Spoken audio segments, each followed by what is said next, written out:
ಕರ್ನಾಟಕದಲ್ಲಿ ಐಪಿಎಸ್ ಅಧಿಕಾರಿಗಳ ವರ್ಗಾವಣೆ ಮುಂದುವರೆದಿದೆ. ಜನಪ್ರಿಯ ಹಿರಿಯ ಐಪಿಎಸ್ ಅಧಿಕಾರಿ ರವಿ ಡಿ ಚನ್ನಣ್ಣನವರ್ ಅವರನ್ನ ವರ್ಗಾವಣೆ ಮಾಡಿ ರಾಜ್ಯ ಸರ್ಕಾರ ಆದೇಶವನ್ನ ಹೊರಡಿಸಿದೆ. ಅಗ್ನಿಶಾಮಕ ಮತ್ತು ತುರ್ತು ಸೇವೆ ಇಲಾಖೆಯ ಪೊಲೀಸ್ ಉಪ ಮಹಾನಿರ್ದೇಶಕರಾಗಿದ್ದ ರವಿ ಡಿ ಚನ್ನಣ್ಣನವರ್ ಅವರನ್ನ ಕರ್ನಾಟಕ ಕಟ್ಟಡ ಮತ್ತು ಇತರೆ ನಿರ್ಮಾಣ ಕಾರ್ಮಿಕರ ಕಲ್ಯಾಣ ಮಂಡಳಿಯ ಕಾರ್ಯದರ್ಶಿ ಹುದ್ದೆಗೆ ವರ್ಗಾವಣೆ ಮಾಡಲಾಗಿದೆ. ಈ ಹುದ್ದೆಯನ್ನ ಐಪಿಎಸ್ ನಿಯಮಗಳು 2016ರ ನಿಯಮ 12ರ ಅಡಿಯಲ್ಲಿ ಅಪರಾಧ ತನಿಖಾ ಇಲಾಖೆಯ ಉಪ ಮಹಾನಿರೀಕ್ಷಕರ ಹುದ್ದೆಗೆ ಸ್ಥಾನಮಾನ ಮತ್ತು ಜವಾಬ್ದಾರಿಗಳಿಗೆ ಸಮಾನ ಅಂತ ಘೋಷಣೆ ಮಾಡಲಾಗಿದೆ ಅಂತ ಸಿಬ್ಬಂದಿ ಮತ್ತು ಆಡಳಿತ ಇಲಾಖೆ ಆದೇಶದಲ್ಲಿ ತಿಳಿಸಲಾಗಿದೆ.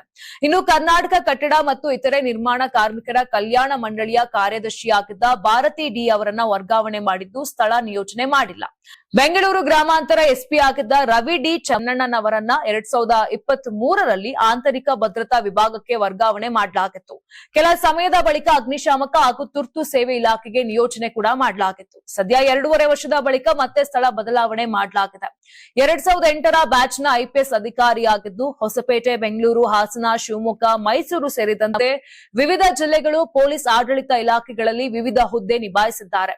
ಅಗ್ನಿಶಾಮಕ ತುರ್ತು ಸೇವೆ ಇಲಾಖೆಯಲ್ಲಿ ಸೇವೆ ಸಲ್ಲಿಸುತ್ತಿದ್ದ ರವಿ ಡಿ ಚನ್ನಣ್ಣನವರ್ ಕಳೆದ ವರ್ಷ ಕಾರ್ಯಕ್ರಮದಲ್ಲಿ ಭಾಗವಹಿಸಿ ಕೆಲ ವರ್ಷದಿಂದ ಕಾಲಿನೇ ಇದ್ದೀನಿ ಅಂತ ತಮ್ಮ ಹುದ್ದೆಯ ಬಗ್ಗೆ ಮಾರ್ಮಿಕವಾಗಿ ಹೇಳ್ಕೊಂಡಿದ್ರು. ಜಿಲ್ಲಾ ಪೊಲೀಸ್ ವರಿಷ್ಠಾಧಿಕಾರಿಯಾಗಿದ್ದ ಅವರನ್ನ ಇಲಾಖೆಯ ಕಚೇರಿ ಕೆಲಸಕ್ಕೆ ಸೀಮಿತಗೊಳಿಸಿದ್ದಕ್ಕೆ ಅವರ ಅಭಿಮಾನಿಗಳು ಕೂಡ ಬೇಸರವನ್ನ ವ್ಯಕ್ತಪಡಿಸಿದ್ರು. ಅಂತಾರಾಷ್ಟ್ರೀಯ ವಾಣಿಜ್ಯ ಮೇಳ 2026 ಫೆಬ್ರವರಿ 6, 7, 8ರಂದು ಬೆಂಗಳೂರಿನ ಅರಮನೆ ಮೈದಾನದ ತ್ರಿಪುರವಾಸಿನಿಯಲ್ಲಿ ಆಯೋಜಿಸುತ್ತಿದೆ.